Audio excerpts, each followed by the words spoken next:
What's up, YouTube? Welcome back for another exciting installment. Today we are making a bushcrafting knife. This will be part one. Obviously, part two will be once it comes back from heat treat. So we're going to grind out the profiles today, grind in the bevels today, and that's about it today. So first up, what I usually do is take a sketch of what I want to produce, and I'll just show you that just now. I'll just turn this camera around. So this is a sketch. You might recognise it. It's pretty much an exact copy of the Ray Mears Woodlore bushcrafting knife. Let me just see what size it is. Excuse me. I'll be working in metric since I'm in the UK. So the handle length is 11 centimetres, shall we say. And the blade length is probably about another 10.5 centimetres. So that's what we're looking at. Like I say, I've drawn it out, cut it out. These are my holes for my pins, and this is for a lanyard. The handle will be wood. The blade will be 1084. Oh, turn it upside down and maybe read it. Where are we? Where is it? Where's it gone? There it is. 1084, 4mm thick, 40mm deep. The blade itself, excuse my hands all over the screen, the blade itself isn't 40mm thick, as you can see. It's probably nearer, what shall we say,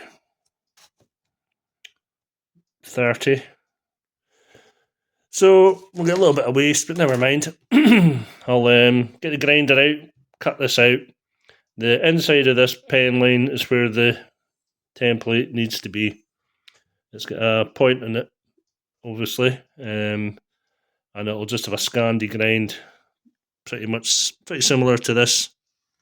You know, maybe, I don't know how deep it would be. Let me just guess, 10mm at the most.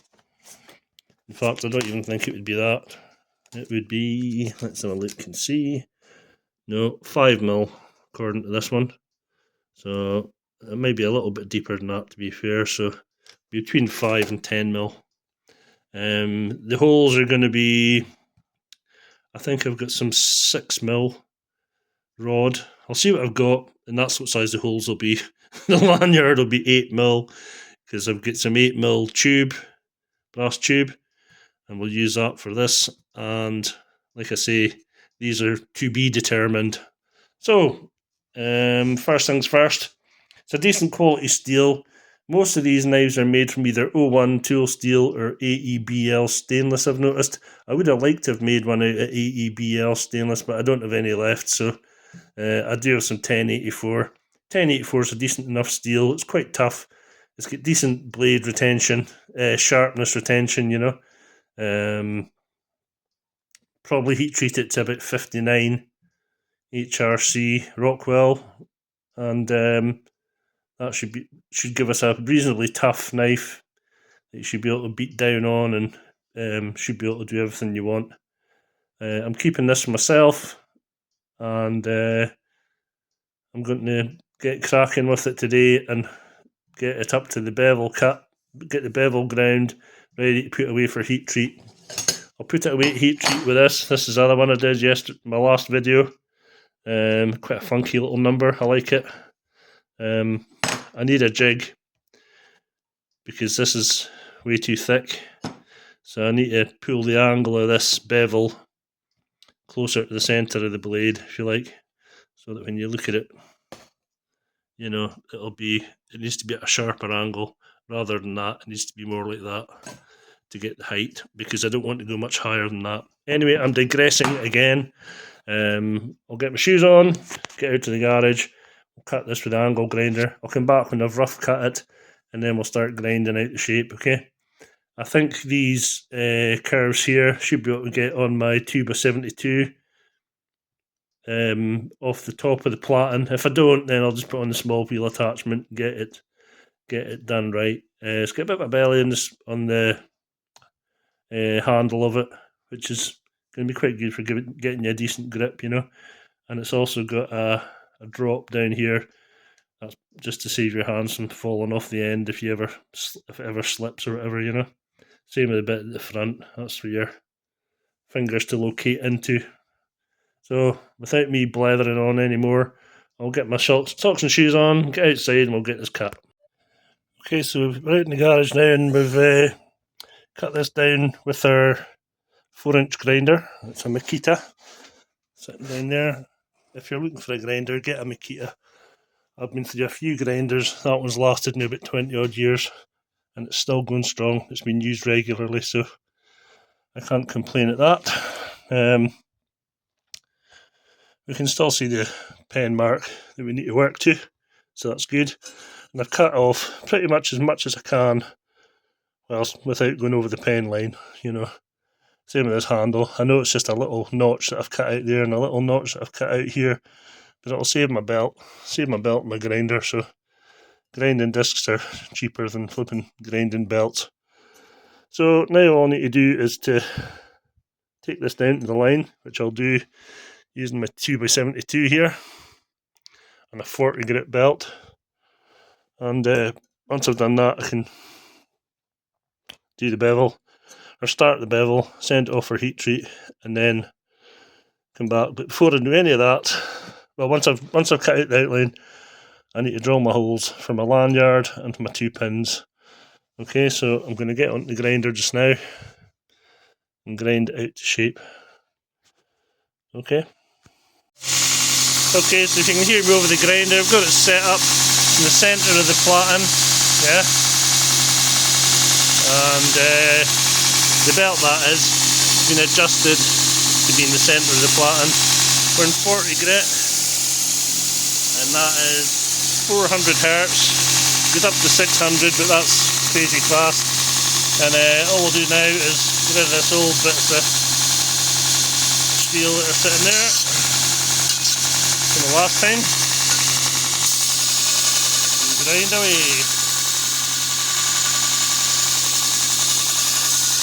When you're doing this, always keep yourself a bucket of water and dip it frequently. You don't want the metal overheating, okay? So this light could maybe move round to this side a bit. I'll do that. Right, that's better. You can actually see what we're doing here now. So we'll just keep grinding this down till we get to the line. This is a relatively old belt, so it'll be a bit slower. So I'm sure you get the idea. This back spine, because it was off the original stock of steel, what I'll do is I'll flatten it lengthways like so. Yeah. So I'm going to cut out the outline first, and then I'll come back, take the work rest off, and use the knife against the grinder like that to flatten off all the bits that need to be flat, and then we'll get our holes drilled. Right, I'm going to turn you off now. Sure you don't want to listen to this bloody grinder all day, do you? But this will take me a little while, maybe 20 minutes, half an hour, to grind it out to the line.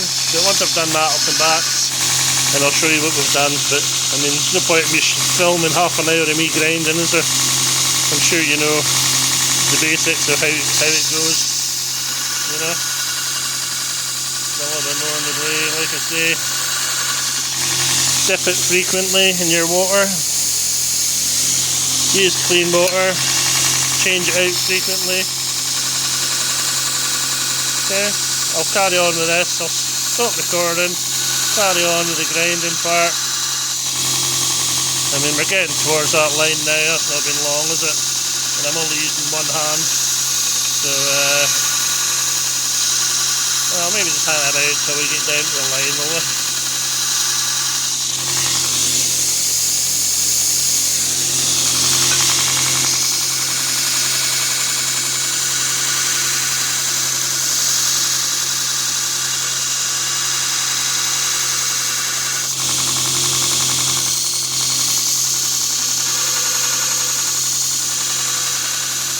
It's actually a bit harder to do this single-handedly, to be honest. So we're nearly at the line there, so I'll just stop at that and I'll come back once I've done the rest. Okay, so we've ground most of it off. As you can see, I haven't done these parts because the radius of this is too big. So what I'll do is I'll put my small wheel attachment on and then I'll grind these out nicely to the line. This one I've gone a bit too far with, so what I'm going to have to do is I'm going to have to just take it from that point in my finger. You can just see there's a line there. It's actually too far, it's past the line. So I'll just have to take it to that point. You know, it's not that far past the line, it's just like possibly a millimetre or two, but we'll get that rounded off. I've taken down the spine that I mentioned earlier on. That was all rough before, so I just took it down this way and then obviously turned it around this way. It's easier taking the work rest off, then you can get it all in one swoop. But I'm quite happy with the shape. The point, it's like a drop point. It looks okay to me. It doesn't look too sharp. You know what I mean? It doesn't look too much of a point because you'll obviously need to use this to grind out for making fires and whatnot. So and the back part looks alright. The bit that I've done at the top, obviously I need to sort out that bottom, this bit here where my finger is. So we'll get the small wheels on, I'll show you us doing that, okay? Right, these are my small wheel attachments. This is the knife, so we just need to find one that closely resembles the curvature. Oh, that was bloody clever, wasn't it? Take two. Right, so we'll try that again. This is my small wheel attachment, and I really need to use this one, but unfortunately the bearing has gone AWOL, so I can't really use it unless I can take the bearing off another one, which I don't really want to do. I'll need to order a new bearing for this. It's somewhere down there or under the bench or somewhere. I can't find it. I'll have a look, so I'll just use the next size down, which I believe is this one here, and it'll still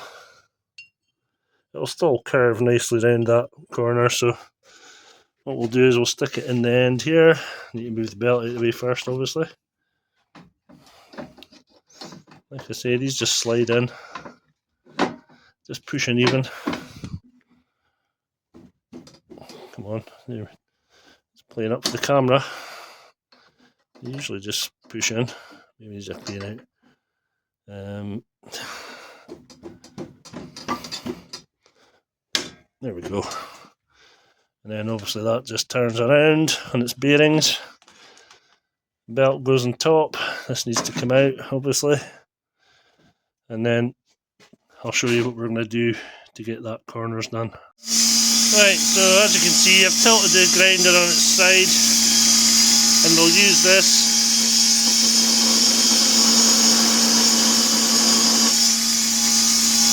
to round out these notches. I need both hands to do it, unfortunately, but I'll show you a little bit. You can see it's starting to round it off. So what I'll do is I'll shape that up.